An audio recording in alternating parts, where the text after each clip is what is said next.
Mhm. Hello, so I'm Aaron. I'm basically the one who's going to teach the workshop for today, and it's actually the continuation of the previous workshop. So I've already done a workshop on Django before, and it mostly talked about the specifics on how you can run the framework, and at the same time, it also touched upon the idea of using the framework in some of the basic concepts. So making some HTML codes appear in in a particular application. Those are the things that happened in the last workshop. But the whole idea of the framework itself, I'll be able to talk about some of it in this workshop. So to start off the workshop, I want to talk about what Django is.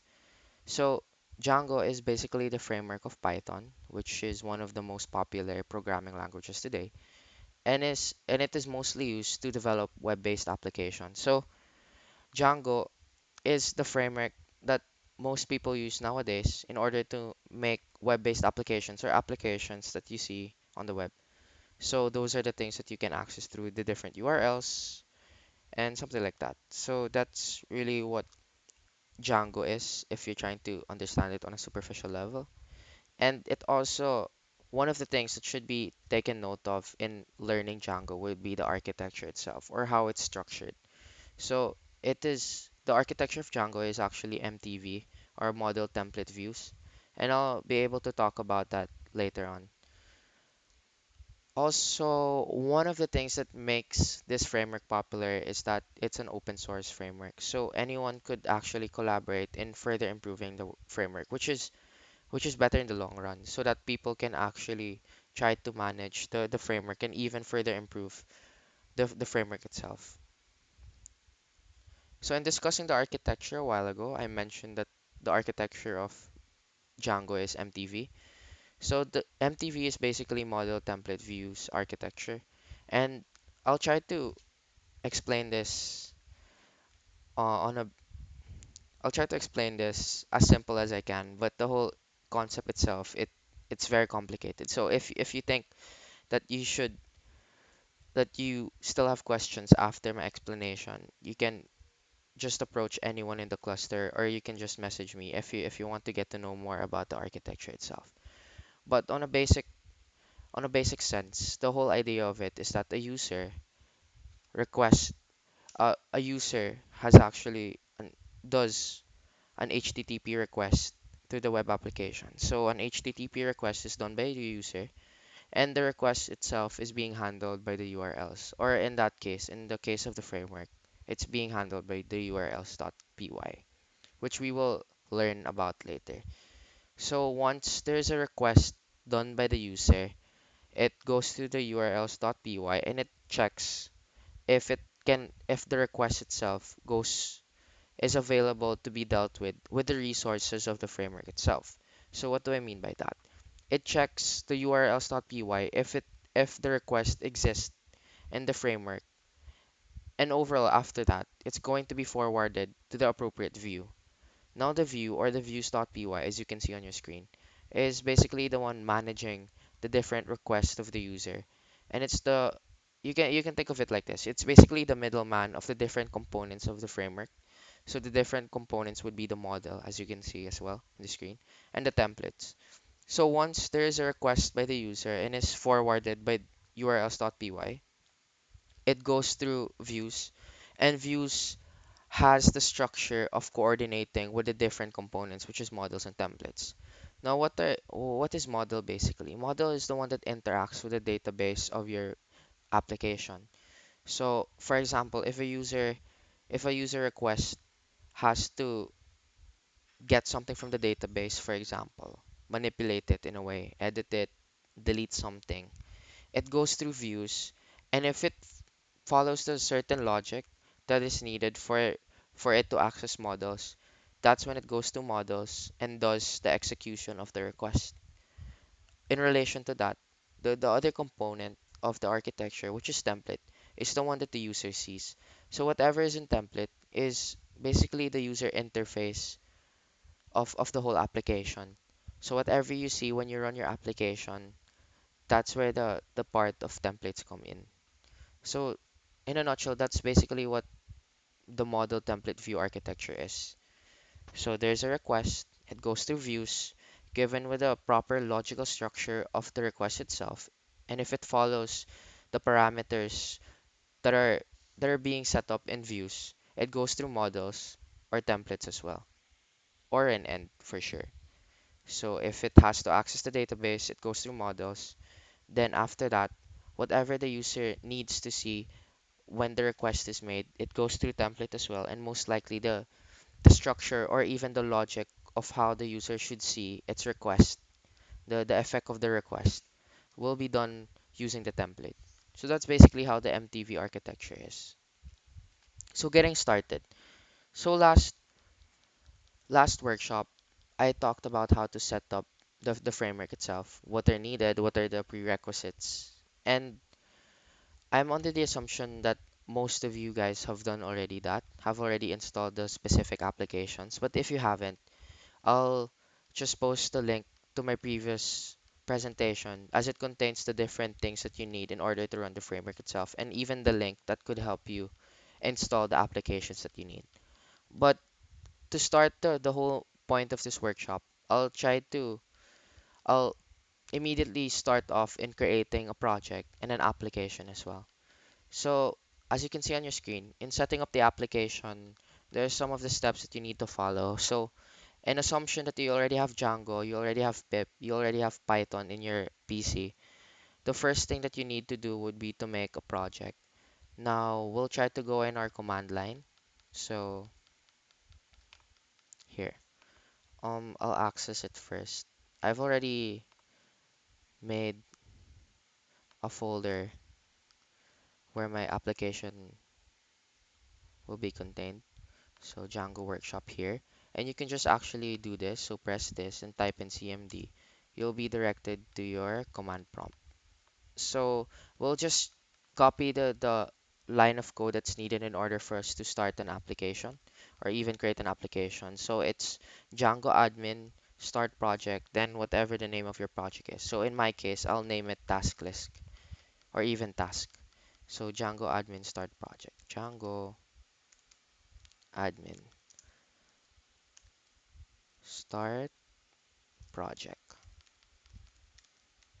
Then the name would be task. There.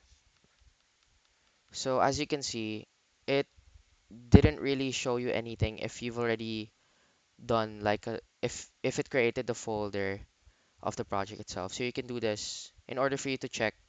You don't have to go back to your folder. You can just press you can just type in ls. Oh, sorry. Um, or you can actually just go through here since I already opened it. So here, as you can see, where I typed in my application, it already shows you the application itself. So in creating an application, sorry, I'll just clear that. In creating an application, you'll see that there's going to be a Python file here, the manage, and at the same time, a folder that is named after how you want your application to be named. So inside the folder, it has the settings URLs. So basically that's how the structure of starting an application would look like or starting a project would look like. Now the second part would be to type in a start application and name of the application. So in doing so, so the code would be python manage.py start app, then the name, so I can name it as list. That's going to be the name of my application. Oh, sorry, I didn't go to. This is very important. Once you make the folder, or once you make the project, you have to go inside the folder. So the name of my project is task, so I can just cd task, and I'll be here. Then I'll type, I'll type in the same, I'll type in the same command. So python manage.py start app, then list. Then it should create my application. So if I view it here, I already have my list applications here, along with the different files that are needed in order for me to access the framework. So the views, test, models, apps, admin, and even the migrations. So you may ask, what is the difference between what I initially wrote a while ago and what I wrote now. So what I wrote a while ago would be Django admin start project, then the name of my project. Then now it's Python manage.py start app, then the name of my application. So what's the difference between a project and an application? Now originally in handling your framework, you have to make a project first in order for you to make an application. Now, what does it mean? So in creating your project, what it entails you to have would be a project could have many applications. So that's basically the logic of it. So the main difference is that the other thing is contained in the first thing, which is the project. So in relation to what I said a while ago, you can in a project you can have multiple applications. So you can do the same command as well, like what I did a while ago, this one. And you can make another application inside your project. So a project can have multiple applications. That's basically it. Now, after that, you have to go inside settings.py. So you can basically whatever editor you're using. So I usually use Visual Studio Code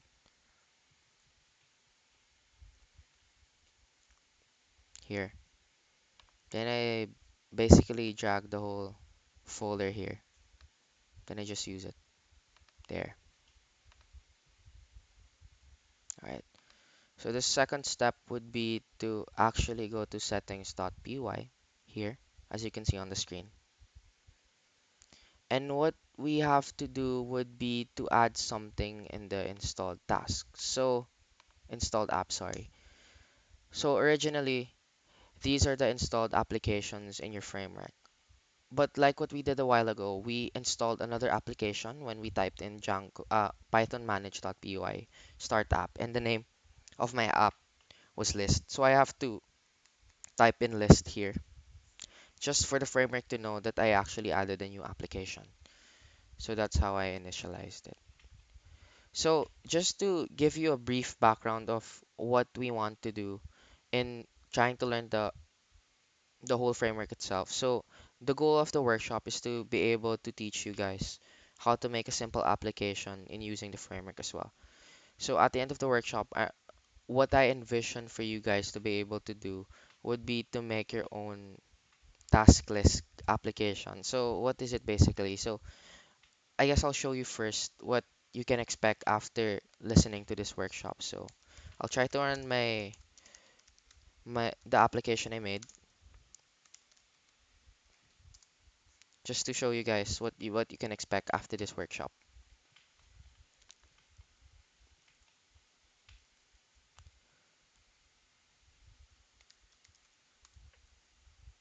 So initially, this is what I want you guys to learn after listening to the workshop. I want you to be able to make an application that's highly related to sticky notes. So basically, I type in something that I have to do. For example, so I have to wash my clothes. Sorry. Then if I press submit, it gets added to my list.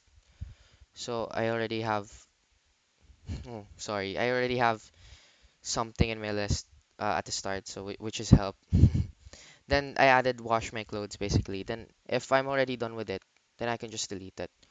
So this is basically an application of creating and reading and deleting objects in your databases, which I will discuss later on. And this is what I envision for the workshop to teach you guys.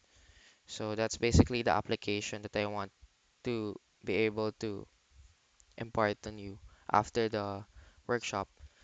So we can go back to it. So once we've already added the application in settings.py, which is very important as well, what we have to do next would be to go to views.py and add from django.http import http response.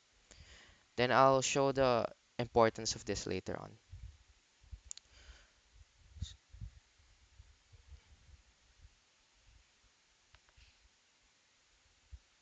So here, initially we already have from Django shortcuts import render. What we can add would be the from Django.http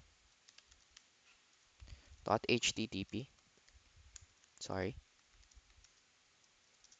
import HTTP response.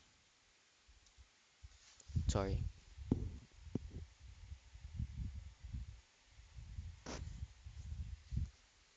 All right, so initially that's what we have to add. Then after that, we have to go to our urls.py and we have to add this line of code. Now I'll explain the significance of this after we add the line of code in our urls.py. So go back to your directory in your text editor. Then, sorry, I'll just exit this. We'll go to our urls.py here inside the task. Then we have to add the line of code here on top. So it's going to be from then the name of the app, the name of our application is task dot views import, then the name of the function. So the name of the function, I'll just write it down here first. I'll explain it to you later. So that's basically what we have to initialize first. We have to add those certain lines in both views and urls.py. So the first one would be the from django.http import http response.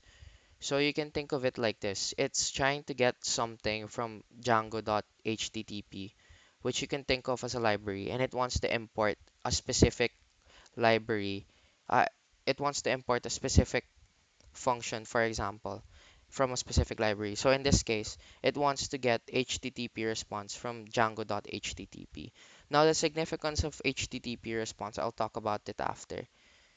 But for urls.py, from, it's the same thing. So from name of the application, which is task, yeah, which is task, dot views import the name of the function. So in relation to this, like what I talked about a while ago, the whole structure of the MVT, in order for the request to go through views or views.py, it has to go through the URLs first, and it has to make sure that the request follows a specific URL or even a specific logic in order for it to be able to go through views.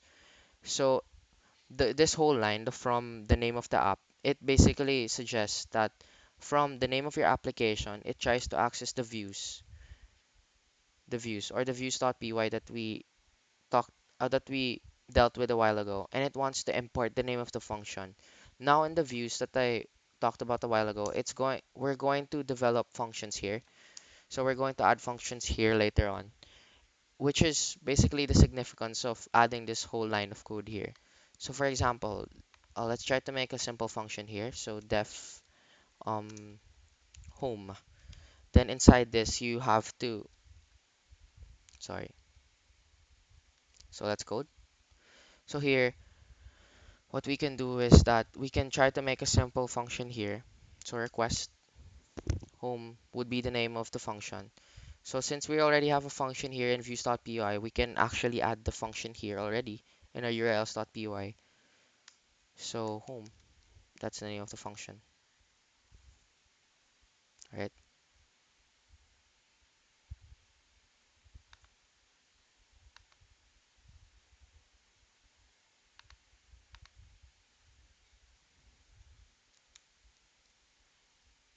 sorry. So I forgot. The name of my application is actually list, and the name of the project is task. That's why it's turning red. Anyway, so let's try to put in some code first. So the whole idea of putting this line of code here, the django.http import http response, is to be able to render something in your framework as well. So in doing so, we have to put return, sorry, return, then http response here. Then inside here would be the line of code. So for example, we want to put hello world here. Now what we have to do would be we have to connect it in our urls.py. So we've already instantiated or even gotten the the function itself, which is home from views.py. Now we want to be able to put it in a URL so that when a request gets passed on, especially in accessing the framework, it goes through this a particular path or even a particular URL so that the function that we created in views will be opened. So I'll just try to copy this. I'll remove this as this is an addition to the URL itself. Then I'll just add home here. Right. So one of the one of the things that is really helpful in choosing a text editor like this, Visual Studio Code, is that it has a built-in terminal. So you can just press terminal and go through, just press new terminal. Then you can basically access the terminal. Now, in opening the application, the line of code would be python manage.py and run server, no spaces. And it should be able to echo the local host URL in order for you to follow. So here, what we initially put a while ago, the HTTP response here, hello world, it was actually thrown off here in our URL, which is an empty URL as you can see here and here. Now, if you actually put something, for example, hello, sorry, hello, there, it's not going to give you the hello world because you changed the URL to hello. So what you have to do is that you have to put hello here in order to access your hello world. There. So that's basically how the URLs and views coordinate with each other. So I'll just revert it revert back to changes I made. Sorry. Whoops. Here, hello world. So that's basically how you make hello world appear in the framework. But mostly in Django, people don't really use HTTP response. What they use is render. So what is the significance of render? Render is the one that makes you render an an HTML file, a separate HTML file. So originally here, you can just put in some text and it will render the whatever text you originally put in. But most of the time, you you're going to have to make templates. You're going to have to make HTML files in order for you to actually maximize the usage of the framework itself. So in doing so, um, you can focus on the screen in front of you, or even in my presentation, sorry, and you can type in first. The first thing that you have to consider would be to type in mkdir templates. So in order for you to actually use an HTML file, it has to be in an appropriate folder. So inside your application, inside your project, you have to make a folder that's named templates. Now in command line, there's a particular command that's called mkdir, and it makes whatever whatever name is put beside the command mkdir, that's that's going to be the name of the folder. So in my case, I want it to be templates, and usually this is the staple name of the container of the HTML file. So mkdir templates. Then it's going to make the templates folder as well. And as you can see here, it's already here. And what we have to do next would be we have to add a new file. So I can name my HTML to task list since we want to make a task list application. Task list HTML. There. So here we can initialize first. Um, what we can do is, of course, the staple code, then body. Then inside the body, since we want to make a task list, we can make an unordered list. So UL. Then inside that would be the LI, the different LIs. So I'll just copy this. I'll try to make three. Feel free to pause the video if you feel like I'm going too fast or there's things that I haven't really discussed. And later on at 5 p.m., the e-services cluster will be able to entertain all your questions. So feel free to pause the video and ask us. Or even beyond that time, you can just try to coordinate with us or even message us if you want to learn something or if you have questions in anything. So anyway, I'm going to make a list first of what I have to do. So I'm going to eat, I'm going to study, then maybe the last would be I'm going to watch. Going to watch. There. So those are the three things. And we basically initialize our HTML already. Now going back to the presentation, what we have to do after would we have to go back to views.py and we have to add this. We have to add another function that would render the HTML page that we initially created. Right. So we created this already and it already has a structure. So we have to go back to this one, views.py. We can just copy this and just change the name. So def home, let's make it task list there. Then instead of return HTTP response, we have to put render. Then the request here, basically the request, the URL request of the user as it takes in the parameter of request. Then the name of the HTML, which is task list.html. So there. Then obviously, since we did something in our views, we have to make sure that it's connected to our urls.py. So we have to add a path again. And as much as possible, I want my path for my note for my task list to be the one that I immediately see when I run the program. So I'll make this since this is actually the function that we that's the first one that which is the first one that we used in our views.py. Now we have to get the function that we initially added, which is task list. So in doing so, we have to put task list here, which is our function that was added, and we have to put it here, task list. Now what we can do for this one is that we can have like a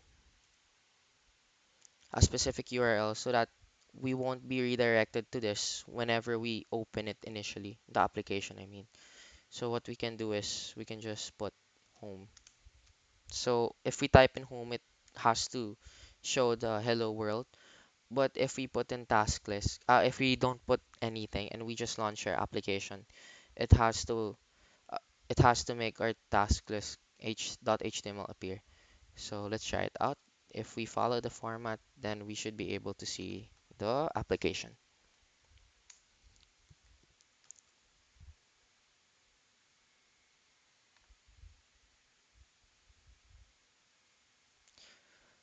So it gave us an error. Template does not exist. All right. Okay. So in getting an error like this, you have to be able to check or even read through what went wrong in your code. So as you can see here, the immediate thing that it popped out would be the template does not exist, but we initially have a template. Now, in understanding the whole situation, we have to, sorry,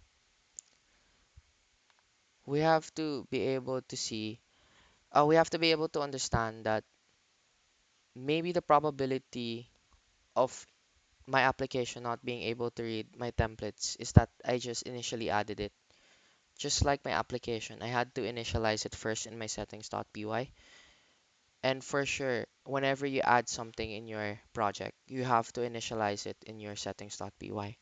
So, in answering the problem of this, we have to go back to our settings.py and we actually have to find templates here.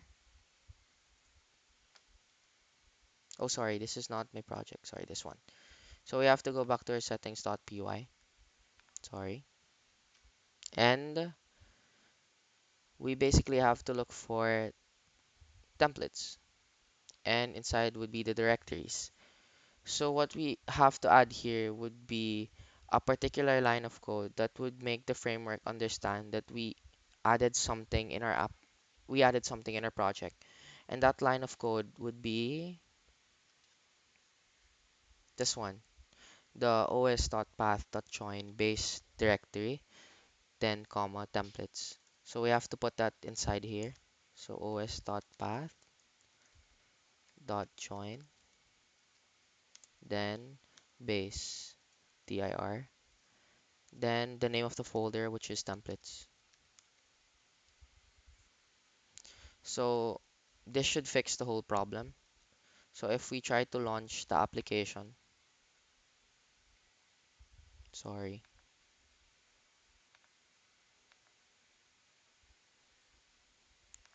sorry. So if we try to launch the application here, let's press in the URL again. It already appears my unordered, it already renders my unordered list. So I'm going to eat, I'm going to study, I'm going to watch. Then I initially moved my hello world to a different URL. So if I type in home, it should appear hello world. But my empty URL, it shows my unordered list. So that's basically how you handle that kind of problem. You just have to add this certain line of code, which is something that you should always make sure of because you're adding something new to the project itself. So let's try to continue with the workshop. So after that, what we have to do now would be we have to set up the database because what we initially noticed a while ago was that we were able to add something and at the same time delete something. Sorry.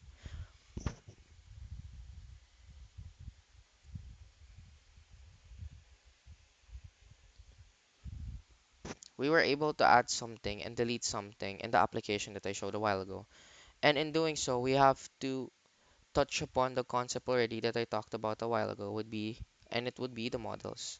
So in accessing the database or in basically letting users handle requests of the database, we have to initialize our models.py.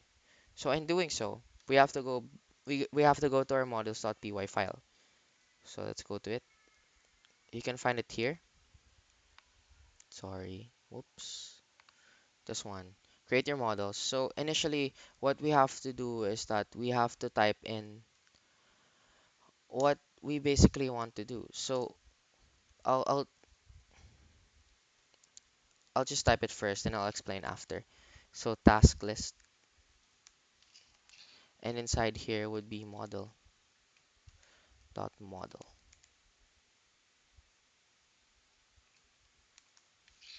There. Then inside would be content equals models.text field.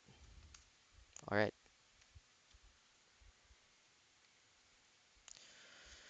So I made a class that takes in a parameter of models.model. So basically that's an innate function already that's an innate function already in Django. So it basically initializes the models of your application, which is the one that interacts with the database of the application. Now inside the class, it has content equals dot text field. So basically what this means is that you set a variable, which is content, and it's going to be the content of whatever that you need, whatever thing that you need to actually do in your database. So in our case, we have to get in a text, which is our agenda and the to-do list.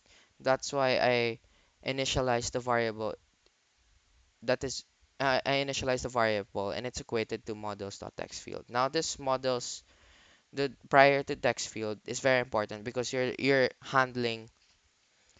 basically handling the component that deals with the database. And in doing so, there are actually a different types of requests that can be done through the database, and there are different ways in which you can try to basically handle those requests. And one of the most common ones would be the text field. So just like what I said a while ago, in our case, we're trying to make a task list, and it involves us filling up a particular field that that would eventually get added up in our database and will be seen in our application. So this is how we initialize the model, or basically the database. So there. Then after that, what we can do, or what we have to do, would be we have to make sure that our application is actually aware that we're adding something in our database or a particular request. So in order to make sure that our application knows that we're making changes in the database, we have to type in a particular line of code. So I'll try to exit the server first, the local server, and I'll try to exit this first. We'll just open it later. Now the particular line of code would be sorry, Python manage.py make migrations. Now what this does is that it makes the application aware of the changes that you make in the databases. So once it makes migrations, as you can see here, it created the model task list, which is my class here. So I already have the model task list. Then after that, I have to type Python manage.py, then migrate. This basically migrates the changes that I made in my database. So as you can see, the last one would be my list here, and the sessions.001 initial. So it initialized the changes that I made and even the prior changes in the databases. Alright, so that's basically what you have to consider when you're adding a particular model in your application. So just to recap, since this is one of the things that is hardest to understand in discussing a framework, so we made a class in order for us to take in an argument that would make us that would make the application understand a particular request from the user in relation to the application that we're making. So since we're making a task list application that takes in a text or for as our agenda, we have to make sure that we initialize our model that it would get a text, or in this particular case, a text field, in order for us to in order for the application to know that that it is capable of handling requests from the URL or the user side. So that's basically how you initialize your models. Now, sorry. Now there are ways in which you can manipulate your databases. So we initially created a class already in our models, and now what we can do is that we can actually try to add things in our task list. So we can add like text, for example, since it takes in text. And we can try to do that in our shell or in our command prompt manually. So I'll be able to touch upon that whole idea and I'll show you guys how to do it. So, alright, so we're already done with that. So interacting with model. So what we have to type in first would be python manage.py, then shell.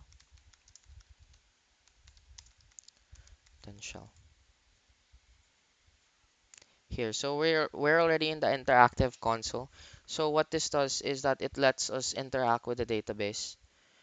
And there are particular codes in which you can try to manipulate your database, meaning you can try to add things in your database, you can try to delete things in your database. So right now our database is empty, so it doesn't really contain anything first since we just initiated the whole idea of the database first.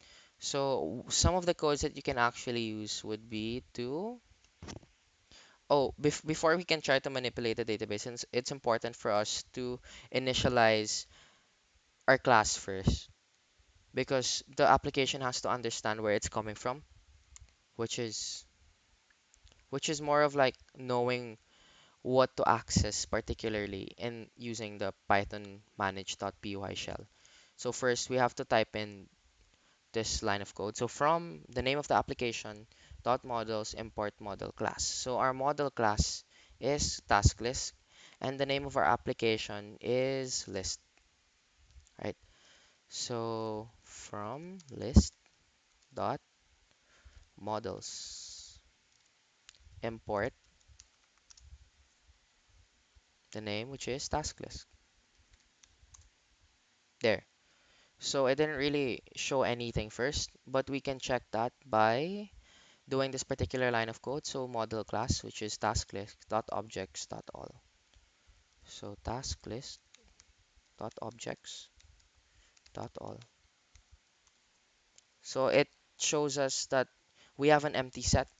So what this code basically does is that it gets all the objects in your task list or your class. So it shows that we don't really have anything in our database first, which is correct because we haven't really manipulated it in any way. So query set is empty. Then in order for us to add something in the database, what we can do is actually try to type in this code. So a here is a variable, so you can assign it to any, you can assign a to anything. You can assign this particular line of code to anything basically. So in my case, I want it to be assigned to a. So a equals then model class, which is task list, that has a parameter of content equals string. Now content equals string, it basically means this one. So the content, which is the parameter, content equals whatever string that you want to do. So in our case, a equals task list, then content equals, then since it's a string, we have to make sure, oh sorry, oh no, what did I do? Sorry, we'll try to access it again. Python manage dot shell, dot py, then shell.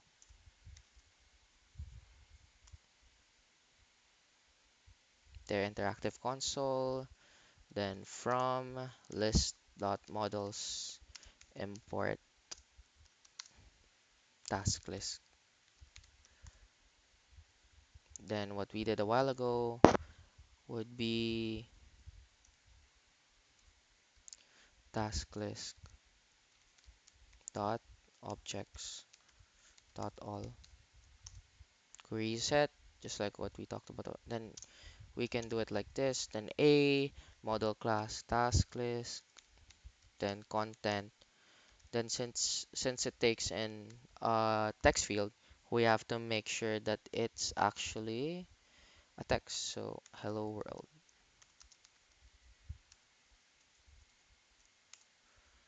So there.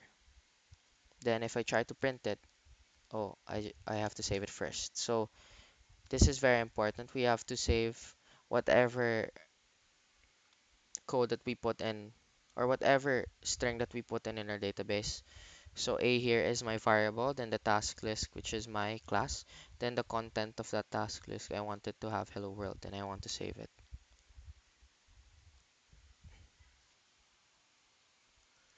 All right. So after that, we can try to check it by doing an index. So a1, oh sorry. So it's already there. Then what the code that I initially put a while ago was task list objects.all, which checks the items in the database. I can assign it to a variable as well. So we can put all equals this one so that I can access it in a shorter way. So that's the variable all. Then all dot, oh sorry, all, then maybe the index one or zero, since it only has one thing inside. Oh, hmm, index out of range. Oh, sorry, I forgot to save it in a proper way. So hopefully this works. There. It shows that we already have one item in our task list class. So in order for you to check, sorry. In order for you to check what's inside the task list, you can just type in, since all is the one that denotes to all of the items in the database, just type in all, then, oh, then the index, so 0.content. Then it should show hello world. There. So that's how you basically manipulate your database. So I'll go through it again in order for you guys to be able to understand it more. So first, all this is what we initially wrote, task list dot objects dot all, which denotes to all of the items in the database. All right. So as we can see here, it's not an empty query set already. There's already one object because of hello world. Now what we can do is we can add something. So B, as you can see here. So what we can initially do is that we can add another thing in our database. So B equals the name of your class, add the name of your class in your model. So task list, then content, which is this one, equals um I am number 4. There, I am number 4. Close parentheses. B dot save. Don't forget the parentheses. So all, which is the variable that contains task list dot objects dot all. We can type in one here as its index. Since 0 is hello world, this must be I am number 4. So it shows there that it's number 2. But in order for us to check the content of it, we can do it like this. Dot content. I am number 4. So it shows it there. Alright. So in that's how you basically add and check the contents of your database basically. So what you can actually do is hmm, is you can also do this. You can, oh sorry, oops. So we'll go back to it, this one, content. Oh, whoopsie, it's all, sorry, 0 dot content hello world, all dot content. Oh, I keep forgetting, sorry. It's, oh, I keep forgetting the square brackets. So one content, just to go through it again, I have number 4. All right. So that's how you basically add things in your database. Now, in order for you to delete using shell, what you can just do is, since A, I'll show it again. So all, 0 is A, sorry, 0 is A. So it should show hello world. If I want to delete that, what I can do is I can just access it. So 0. But instead of dot content, I can just put dot delete and it gets deleted. That's, and we can check it by this one, model class dot objects dot all. So task list dot objects dot all. There. As you can see, it only has one. So there. So that's basically how you manipulate your databases. So you interact using the shell. Now you can also, there's another way in which you can try to get a particular thing in your database, and it's through ID. So a while ago we were getting things from the database using what we were using. We were trying to get the things from the database using their indices. So the index number. Now we can try to get it using ID. So what a while ago, so since all is the con is basically the variable of our,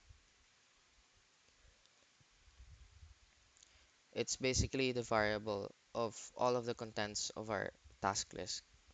So since it only has one, I can try to get its ID, this one. Then it should appear. Oh, sorry. All 0 dot ID. There. So the ID is 2 of that 0. And that 0 is just for you guys to see. I'm number 4 because we deleted the first one. Now the only thing that remains is I am number 4 and it has an ID of 2. So that's how you basically get it. Now, and that's how you see the ID of it. But in order for you to be able to see the content using the ID, what you can do is task list, which is the name of your class in your models, dot objects. Whoops, I misspelled it. Objects dot get, then ID equals, then the ID number, which is 2. So there. So it should show you number 2. But in order for you to basically get the content of it, you just have to add dot content to it. So that's how it works. So okay, I'll try to do it as well. So I guess I can just assign 4 as a variable, then task list dot objects dot get by ID equals to there. So 4 dot content equals I'm number 4. So that's how you get a particular item or a particular string in your database using ID. So you already know the two. You can get a particular item in a database using its index, and at the same time you can get a particular item in a database using its ID. So that's how you basically manipulate databases using Python shell. All right. So the next one would be showing models in web apps. So you can also manipulate models or even your database using your web application. So I showed you how to use it. I showed you how to do it in Shell. Now I want to show you how to do it using your views, your settings, your views, your urls.py, and at the same time your HTML. Now what we have to do first is that we have to type in this line of code first. I'll explain it after we type it in. The code is from .model import model class. So views, then from .model import, then the name of the class, which is task list. Task list. There. We have to import it in our views.py. Then inside the class that contains a template, we have to put this. So inside the template, we have this. So this is the function that has our template. So we want to put it here because this is where our task list application will be will be accessed. So we have to put in the variable name. So for example, what variable name should we? Okay, so task items equals the model class, which is task list dot objects dot all. So it's the syntax is the same as the one we were doing a while ago in the shell. Then the next one would be we have to add all items, then colon variable name from above. This variable name from above is this one. So if our variable name is task items, what we can do is we have to assign task items here. So if it's all items, sorry, we have to assign it to the name from above, which is task items. And if you're familiar with this, with the whole idea of that, it's basically to this is basically like a dictionary. No, this is it's not like a dictionary. It is a dictionary. So we have to put it here. Here basically. So it's a dictionary and we have to put it beside our task list HTML. So it would look like this. So this is the initial application that I made. So it gets the name of the dictionary would be to do, and so okay, so the key would be to do and the value would be all items. So that's basically talking about the definition of it on dictionary terms. So as well as this one, so it's going to be beside each other. So that's how you initialize your task list. So we have to go to the HTML file and we have to add Python code inside the unordered list tag because we wanted to iterate. We don't just want this. We wanted to be able to add automatically when add the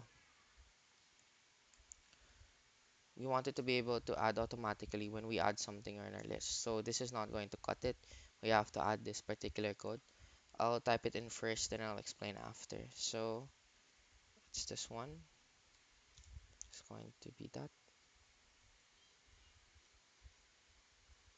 Then for task item in. So all items in this context would be, I'll go back to my views. It would be this one. So we have to get this because this is the key of our dictionary, which contains the task items or all of the objects in the task list. So it's all items.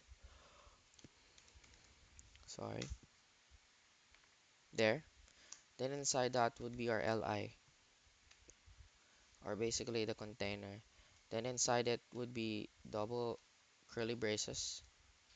Then inside the curly braces would be task item. Then dot content. So the whole syntax of it is just the same as the one that we used a while ago for our shell. I'll talk more about it when I finish typing in the code. So we have to make sure that we end the for loop because this is a for loop. So if you're familiar with how a for loop works, is that in understanding this kind of code, this line of code, we just have to read it in a particular way. So for task item in all items. So what this code means is that it assigns a variable which is task item, which denotes to the which denotes to all items or all of the items in your database. So if we go back here, all task items is equated to is equivalent to all items, which is the one that we used here. So if that's the case, all items is basically all of the items in our database. So we basically assign task item, a variable called task item in every how do I say it? In every item in your database. Now, in doing so, since it's a for loop, it has to iterate to everything. So if I have three inside my all items or in my database, it assigns three task item and it stops until it reaches the third one. So in doing so, I have to make an li, this one, that gets the content of it. So if we examine what we did a while ago, if we do this kind of code, it checks what's inside the database itself through maybe a particular index a while ago or ID. So it gets the content, which means it gets what we want to achieve basically. Then this line of code in Python is it basically denotes to the end of the for loop. So that's basically it. Then, all right, we already added that line of code.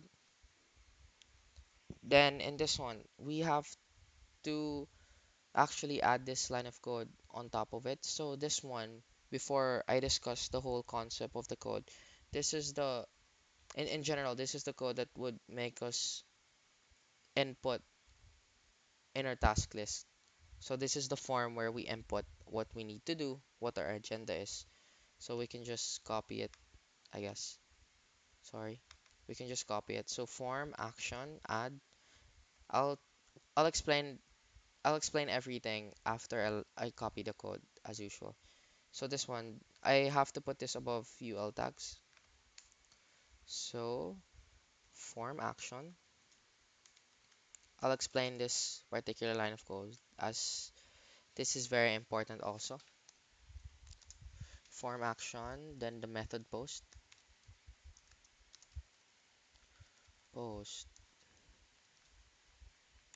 then the closing tag of the form, then input type, sorry, text, then the name would be value, then another input type, which is submit. Oops, the name would be add. There. Then I'm forgetting this one, the CSRF token. CSRF token.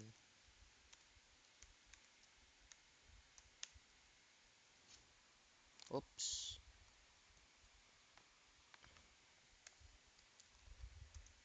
Whoopsie. All right.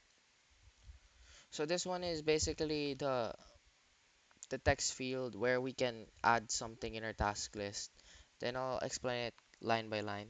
So this one, the form action would be add. This is very important for us because it directs where it's going to go. So in our case, it's going to be redirected in a particular URL called add, and that particular URL will be will be the one accessing the views py that we will make that we will make shortly. So that's basically how it goes. When you when you submit when you submit something, since this is there's actually a submit button and there's actually a text. So when you submit something, which is your agenda, for example, in your task list, it goes the action of the form is that it will try to access the URL add, and in doing so, the URL will direct itself to our particular function in its in views, which is the one that handles the request of the URLs.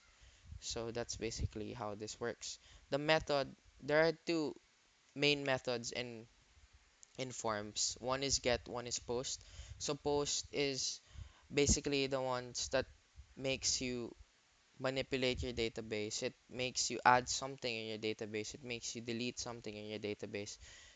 And the main difference is that in get you just try to get something in your database. This one you actually do something that changes the database. So our method here would be post because we want to add something, and it's that something is going to affect the database, and it's going to either that's going to add something to the database. Now the CSRF token is basically for security purposes. this this line of code is innately for Python and or Django specifically. This is more or less used in form manipulation. So if you're dealing with forms, you're passing in different information, you have to put this CRF token because it's something that's been established in Django. It's something that you can't forget because the whole application won't run if you do so. So the next one would be the input type. It expl kind of explains how the whole idea formulates already. So you have an input type. That type is text. So this is where you put what you have to do. Then the value and the name would be the name is basically the value, which is important later. I'll talk about it. Then input type for this one is submit because this is actually the submit button. Then the name would be add. So this one you just see it later. So all right, we can try to run it first.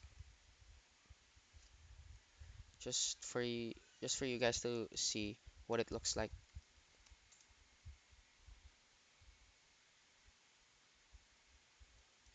Oh, we got an error in no module list dot model. In where did it,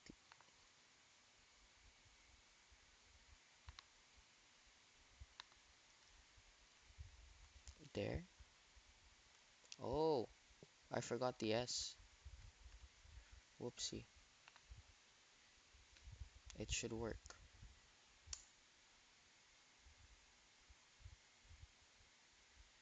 There. Oh, there's a template syntax error. Invalid block tag on line 13, end expected empty or end 4. Oh, so here, this is very important. You have to be able to understand how to read through the errors of your application because most of the time you'll get one since frameworks are actually sensitive in a way that even if you just forget one thing or even add something that's not entirely familiar to them, to the framework, it gives you an error. So for this one, and for, hmm, it's giving me an error. So I'll try to debug it first.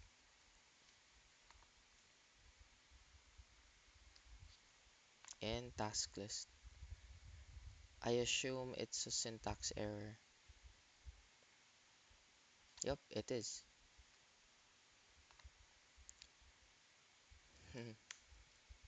Now it should work. It should appear.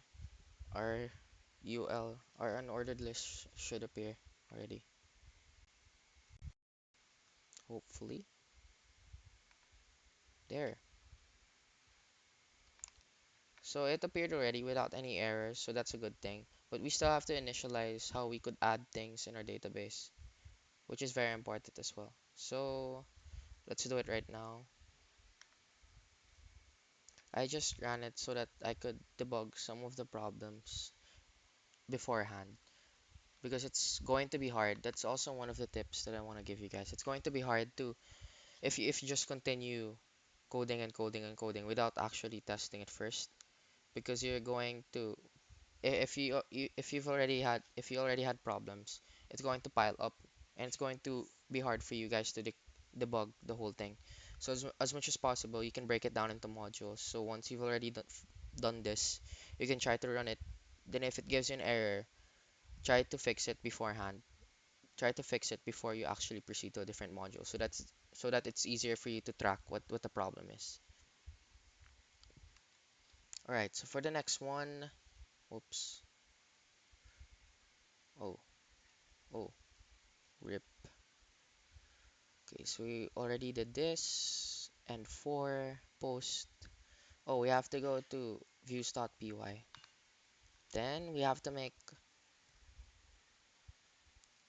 basically have to make our function already. So what we can do is def add, since we're adding something. Then the request, which is the staple parameter.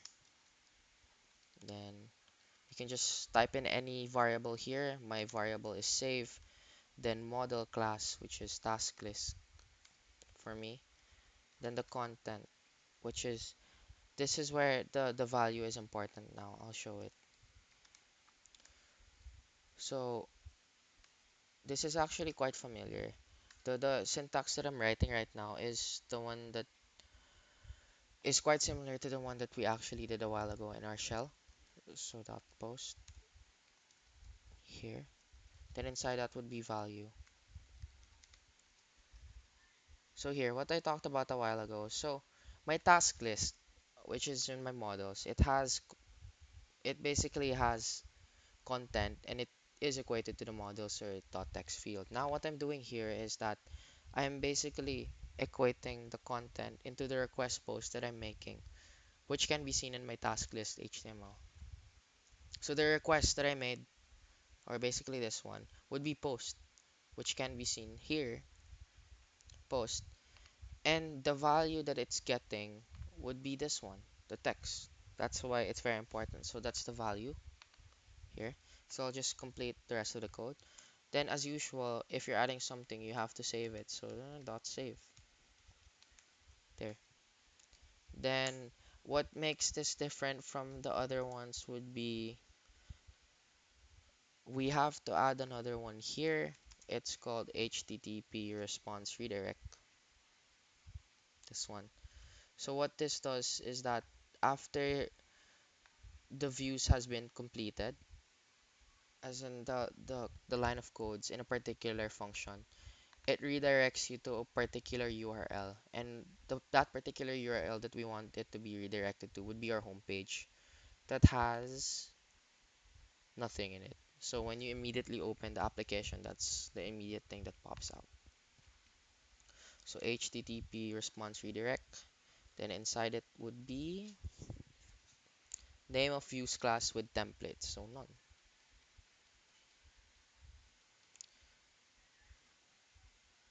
So it should be this one. There. Then after that, we have to go to our urls.py in order for us to set up our path. So we have to add path here.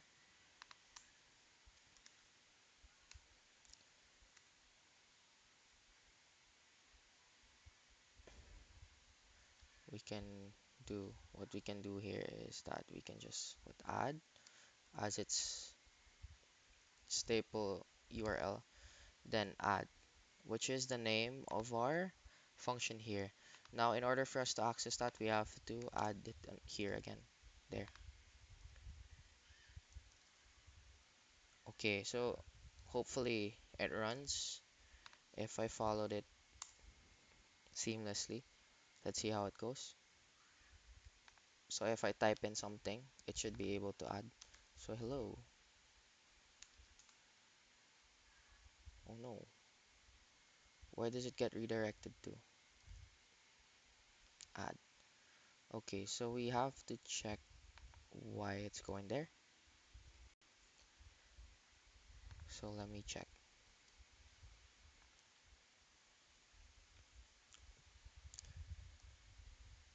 Hmm.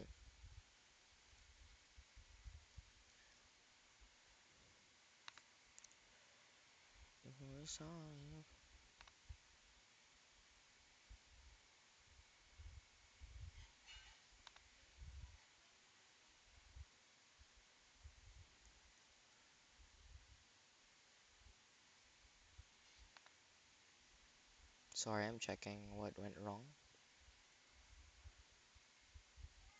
Sticky, add, delete. Maybe I forgot something.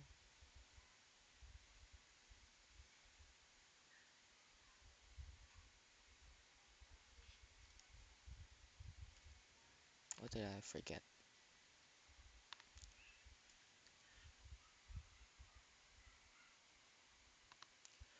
Oh, there, maybe that's it. I, wow, it's actually a syntax error. There. So if I add something, it should add, but it's getting redirected to something, but it's here, it gets added. I just get redirected to something. That's what I have to work on first. So it already adds something in the database, as you can see, but it redirects to a wrong URL. So I'll check that in my views. What is happening?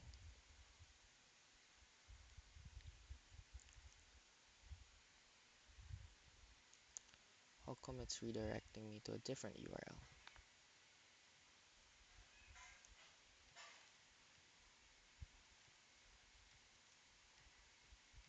Hmm. Nope.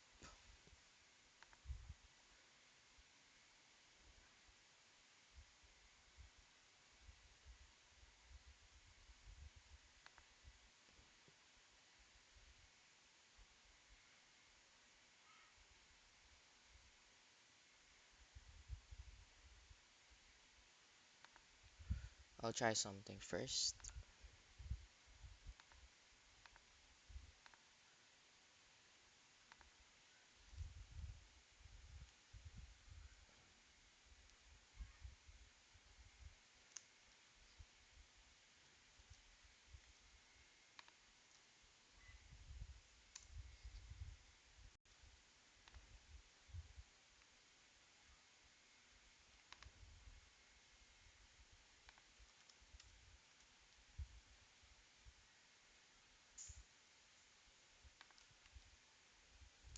Waiters.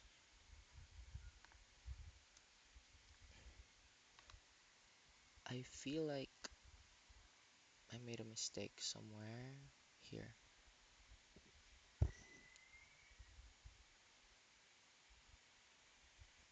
Hmm.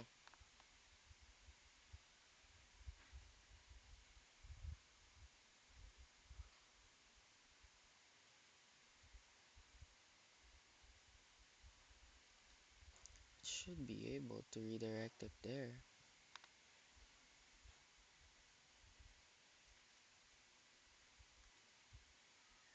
What is happening? But it gets added to the database.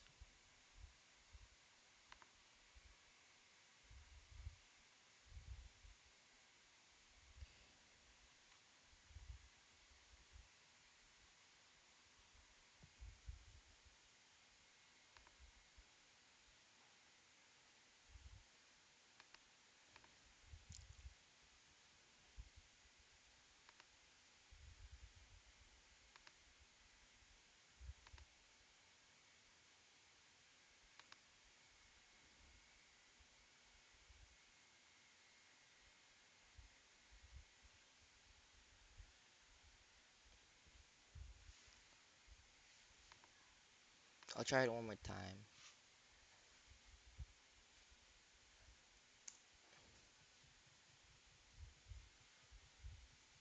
Hmm. It adds it, but when I submit it, it goes through there.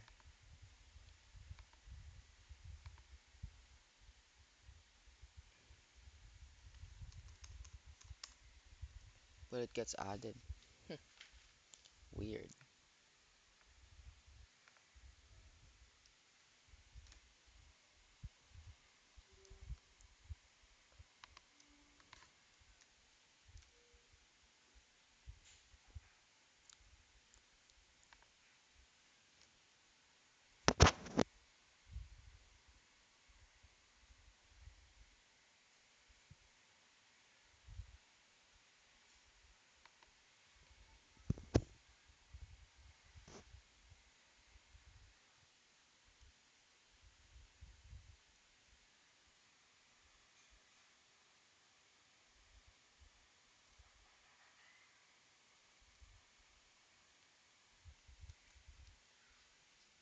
I'll try this.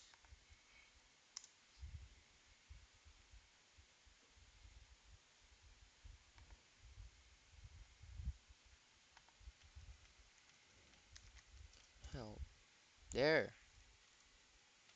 Wow, just a slash, and I actually took me some time. Sorry.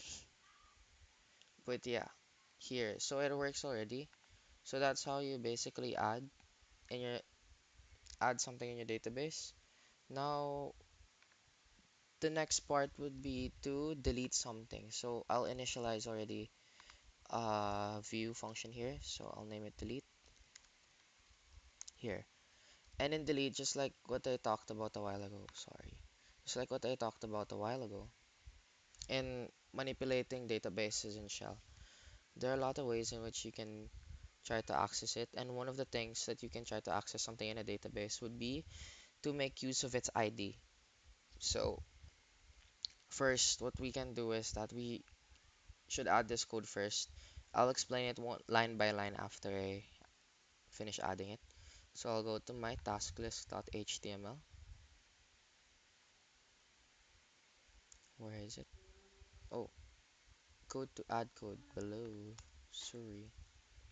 Then I'll do form action. Then this is equal to delete.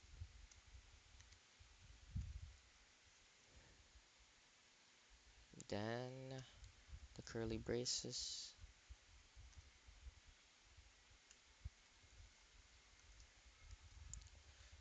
task item dot id style equals display inline. This is CSS basically, that style one. Then the method would be post as well because we're doing changes in our database. Whoops,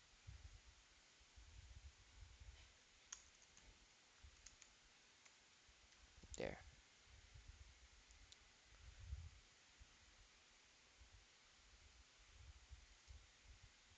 All right. Then after that would be the input type. So since we want to delete it, we want it to be a button. Input type submit. Then the value would be delete. Delete there.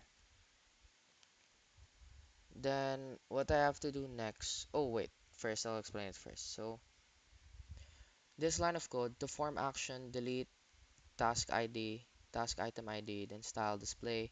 First of all, this one, the form action. So just like the first one, which is add, this one goes to a particular URL or finds a particular URL. So it wants to find the URL of delete. Then along with the URL, it has to look for a particular task item or ID. So this is very important. If you're deleting something, you have to keep track of what you're deleting. And a way in which you can do that would be to keep track of its ID. So every item in your database has an ID. You can think of it as an identifier, something that's innately to that particular thing. So it's easy for the database to be tracked. So along with the URL of delete, it has to also show what is going to be deleted based from its ID. So this is how it gets done. And this will be further explained later when we go to URLs and views. So the style is basically a CSS. I just want it to be in line. I want it to be beside each other. I don't want it to be on a separate line. Then the method would be post because just like what I said a while ago, it's going to make changes in the databases. The input type is submit because it's a button and it has to be submit in order for a method to be done and an action to be executed. The value would be delete because that's what the whole button is about. Then form. Then the next part would be to actually go to views and oh, go to URLs first, sorry. Then add a path again. So in adding a path, we specified a while ago that it has to be delete here, there, here. And for this one, this is very important as well because it has to take in a different thing because it has to take in a different thing as compared to the other URLs. It has to have an integer and at the same time an identifier, which is a task. For example, a task ID for this one to pass around in views.py. So the importance of this is that after delete, it's going to have an integer, and that integer will be denoted as a task ID, which is very important later on in views.py because we're going to use it. All right. Then, of course, the name of the function, delete, which we will add here, which will come from views, this one, right? So in views.py, we already made a function here, but we obviously have to change some things. So for this one, I'll type in the code first, ID, which is a variable, class model task list, then dot objects, then dot get, then the ID would be equal to the task item. Now, in doing so, we have to make sure that it's in the parameter. This is very important. It has to be in the parameter. This is the same task item that we passed around here. Task ID, sorry. Task ID. Task ID. It has to be in the parameter so that it can be accessed. So there, views.py. Then it's not safe. It's id.delete. There. So this is very familiar because this is the same line of code that we used a while ago in our shell. Task list.objects.get and the ID. But a while ago we specifically used the number, for example, 2, in order to get something. So this is this is actually like the last thing that we have to do. So what we can do now is we have to test it. If it gets deleted specifically in the database. So for this one here. So let's add, for example, whoops, let's add study CS 161. It's here, then we should be able to delete it. Hmm. The current path delete 8 didn't match any of these. Oh, so it's a problem in the URL. That's what we have to fix. So we have to make sure that we didn't forget anything. It most likely is, it's most likely, see, a syntax error.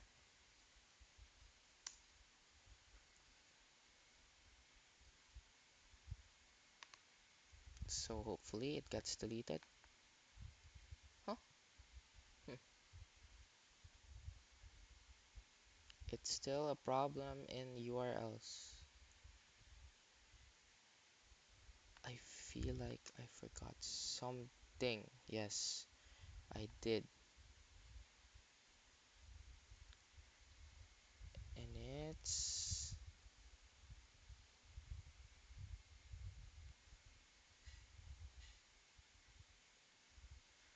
what is it? URLs dot there. Another syntax error. So in dealing with frameworks, you have to be really careful in typing in things because sometimes even though you just forget an eensy binsy tiny thing, it's going to affect your whole application. So this should be deleted. Oh no. What didn't it get? The current path delete 2 didn't match any of these.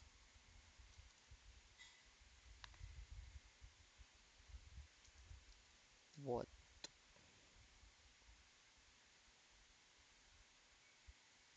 Oh,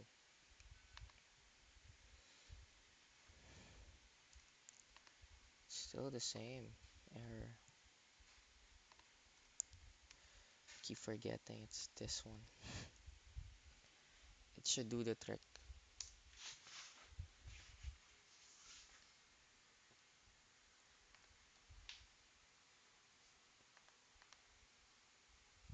Runtime error.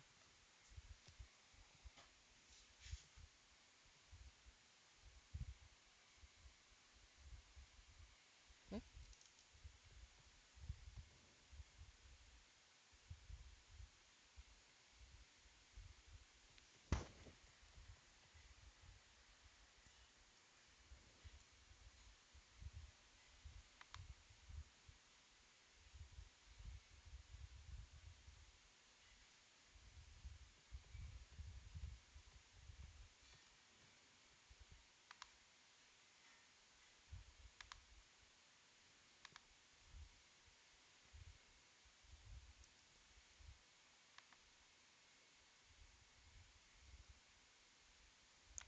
I wish I did forget.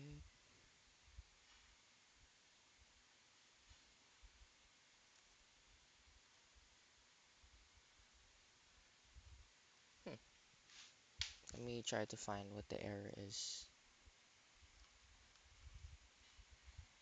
So you call this URL via post, but the URL doesn't end in a slash and you have append slash set. Django can redirect the slash URL while maintaining post data. Change your form point to trailing slash. Oh,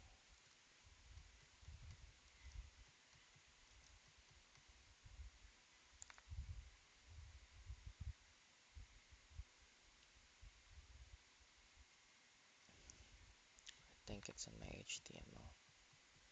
There.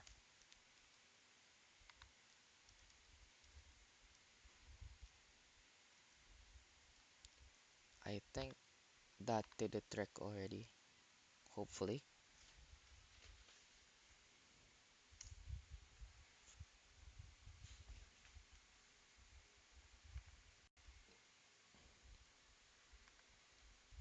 Forbidden. Oh, this is what I'm talking about. If you forget about the CSRF mechanism in a particular form, you won't be able to run your application. So the problem with this one is that I just forgot the CSRF for my second form, this one. So I have to put it here beside the post. There.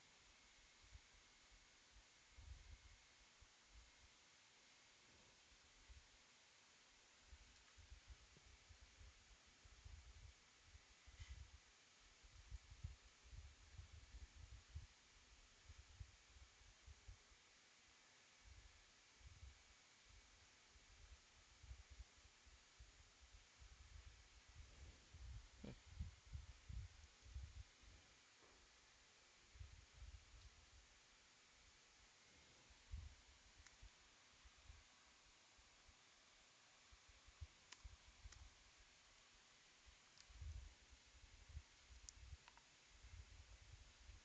I think that did the trick already. Hopefully, this time it does. There, it gets deleted already. So that's how you basically make a to-do list or a task list in Django. So let's try to add something, study Django. There, it gets added, then it gets deleted. So that's basically it for the whole tutorial. And if you have any questions, the e-services team is free later from 5 to 6 in order to address any of the questions. And we would really be glad to help you guys. So if you have any questions, just message me. I would be happy to help. And the whole cluster itself would be happy to help in anything that you guys are having a hard time with. So thank you. Thank you for listening through the workshop. And hopefully you learned something. I initially wanted, I really wanted this to be posted on YouTube as well so that you guys can just go through it whenever you want to try to understand something. So it's easier for you guys to be able to go back to something if you're having a hard time understanding things as well. And I initially wanted this to be posted on YouTube so that you guys won't have to have the hard time to try to understand what I'm saying if it's going to be live in that case. Because sometimes though it really becomes a mess when you're trying to live stream something because it really requires a lot of bandwidth. So hopefully this is better for you guys. Then let me know if you have any feedback or whatsoever with anything. Then I would be gladly to address any of those.